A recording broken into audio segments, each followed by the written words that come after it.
I am Jinson Jacob.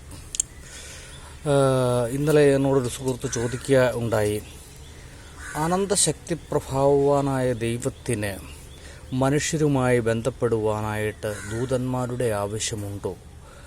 അതുമല്ലെങ്കിൽ ദൂതന്മാരെല്ലാം ഒരു സൃഷ്ടികളായിരിക്കെ ദൈവത്തിന് അങ്ങനെ അവരെ ആശ്രയിക്കേണ്ടതായിട്ടുള്ളൊരു കാര്യമുണ്ടോ എന്നൊക്കെ ഒരു വ്യക്തി എന്നോട് ചോദിക്കുകയുണ്ടായി കമൻറ്റിട്ട്. അപ്പോൾ അതിനുള്ളൊരു മറുപടി എന്ന് പറയുന്നത് തരാനാണ് ഇന്ന് ഈ വീഡിയോ ചെയ്യുന്നത്.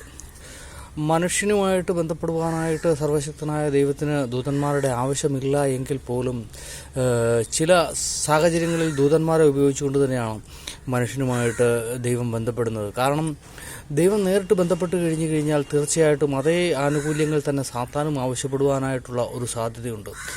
അത് ലോകത്തെ കൂടുതൽ കുഴപ്പങ്ങളിലേക്കുണ്ടാകും. ദൈവം നേരിട്ട് ഇടപെടുന്ന സമയത്ത് അതേപോലെ തന്നെ ഇടപെടാനുള്ള അവകാശം തനിക്കുമുണ്ടെന്ന് പറഞ്ഞ് സാത്താൻ നുണയൻ്റെ രാജാവുമായ സാത്താൻ കടന്നു വരാനായിട്ടുള്ള സാധ്യത വളരെ കൂടുതലാണ്. അതുകൊണ്ടാണ് ദൈവം നേരിട്ട് മനുഷ്യരുമായിട്ട് ഇടപെടാത്തത്, ദൂതന്മാർ മുഖേന ഇടപെടുന്നത്.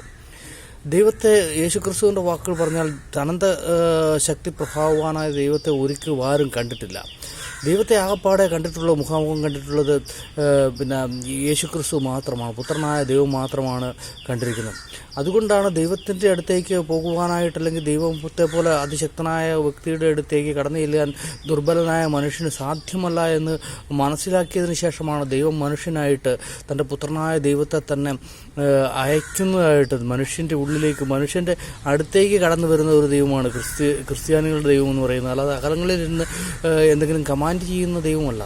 പുത്രനായിട്ടുള്ള ദൈവം എന്ന് പറഞ്ഞു കഴിഞ്ഞാൽ മനുഷ്യൻ്റെ ഉള്ളിലേക്ക്, മനുഷ്യരുടെ ഇടയിലേക്ക്, മനുഷ്യൻ്റെ അടുത്തേക്ക് കടന്നു വരുന്ന, പാപികളെ തേടി അവൻ്റെ അടുത്തേക്ക് കടന്നു വരുന്ന ഒരു ദൈവമാണ് ക്രിസ്ത്യാനിറ്റിയിലെ ദൈവം എന്ന് പറയുന്നത്. അതുകൊണ്ട് തന്നെ ദൂതന്മാർ ആവശ്യമുണ്ടോ എന്ന് ചോദിച്ചു കഴിഞ്ഞാൽ ചില കാര്യങ്ങൾ നടത്തുവാനായിട്ട് തീർച്ചയായിട്ടും ദൂതന്മാരെ ആവശ്യമുണ്ട്.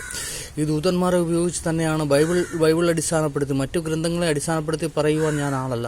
ബൈബിൾ എടുത്തു നോക്കുമ്പോൾ ബൈബിളിൽ പലപ്പോഴും ഗബ്രിയേൽ, അതുപോലെ തന്നെ റഫായേൽ, അതുപോലെ തന്നെ മിഖായേൽ എന്നീ 3 ദൂതന്മാരെ കുറിച്ച് പ്രത്യേകം എടുത്ത് പറയുന്നുണ്ട്. ഈ ദൂതന്മാരെ പല കാലത്തും പല കാരണങ്ങൾക്ക് വേണ്ടിയും ദൈവം പറഞ്ഞ് മനുഷ്യരുടെ ഇടയിലേക്ക് അയക്കുന്നതായിട്ടും ബൈബിളിൽ പലയിടത്തും കാണുന്നുണ്ട്. ബൈബിൾ വായിച്ചിട്ടുള്ള വ്യക്തികൾക്കറിയാം, ഗബ്രിയേൽ മാലാഖയാണ് വന്നിട്ട് മറിയവുമായിട്ട് യേശുക്രിസ്തുവിൻ്റെ ജനനത്തിന് വേണ്ടി, യേശുക്രിസ്തുവിനെ ജനനത്തിനുള്ള സന്ദേശം നൽകുന്നതെന്ന് നമുക്ക് കാണാനായിട്ട് സാധിക്കും.